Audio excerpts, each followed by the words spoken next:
झलक Dikhla Jaa is awesome and at the same time very taxing too, क्योंकि बहुत सारे डांस फॉर्म्स सीखने पड़ते हैं और बहुत ही कम वक्त में 4-4 दिन में 2-2 परफॉर्मेंसेस सीखनी होती हैं और कम्प्लीटली दोनों अलग फॉर्म्स होते हैं। So me being a non dancer, मुझे बहुत वक्त लगता है कोई भी डांस फॉर्म सीखने में और उसे समझने में।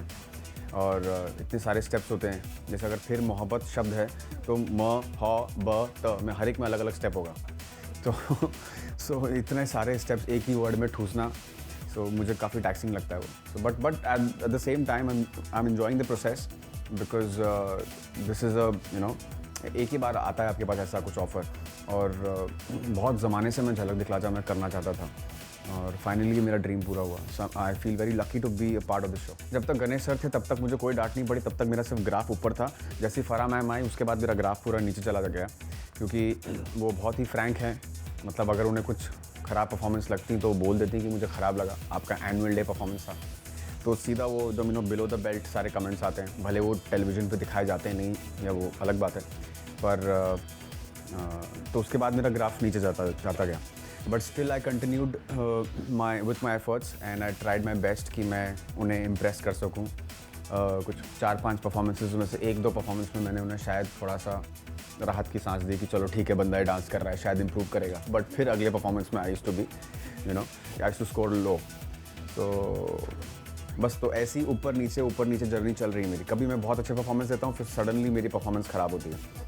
तो may be health also takes a toll, because continuous dancing which I've never done before, at the same time new forms, so it becomes difficult. नहीं, मेरा किसी से कंपटीशन नहीं था, मेरा खुद से सर्वाइवल था, क्योंकि मुझे पता था कि अगर मैं अभी अच्छी तरीके से परफॉर्म नहीं करूँगा तो मैं निकल जाऊँगा। Because almost every week I was in bottom 3 in elimination. So मेरा बस यही था कि बस मैं इस वीक कैसे भी करके बच जाऊँ। जैसे कुछ स्टूडेंट्स होते हैं क्लास में जो सिर्फ पासिंग मार्क के लिए कोशिश करते हैं, I was that kind of a student. हाँ, मेरे को 100 में से 36 लाना है, बस पास हो जाना है मुझे। सबसे मतलब बुरी चीज़ ये होती है कि अगर आप उस पर्टिकुलर सेलिब्रिटी के फ़ैन हो तो आप कॉन्शियस हो जाते हो, और नर्वस हो जाते हो।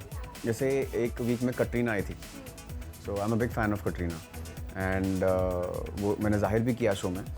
पर वो जैसे ही सामने बैठी मेरा परफॉर्मेंस देखने के लिए, and I was so nervous कि मुझे लगा शिट मैं कैसे परफॉर्म करूँगा। पर थैंकफुली उन्हें मार्क्स नहीं देने होते, सो आप बच जाते हो। सो आई यू नो दैट कि हाँ, जो आपके 3 जजेस हैं वही आपको मार्क्स देने वाले हैं, तो ये सिर्फ जज करने वाले हैं। और सिंस वो एक ही बार के लिए आते हैं शो में, तो कोई भी बुराई नहीं करता है, भले उन्हें बुरा भी लगा हो परफॉर्मेंस, तो वो अच्छा ही करके जाते हैं। तो या that's how it happens.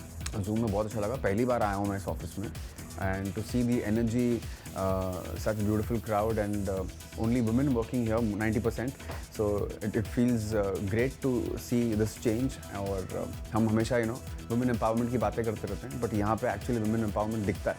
So hats off to you guys।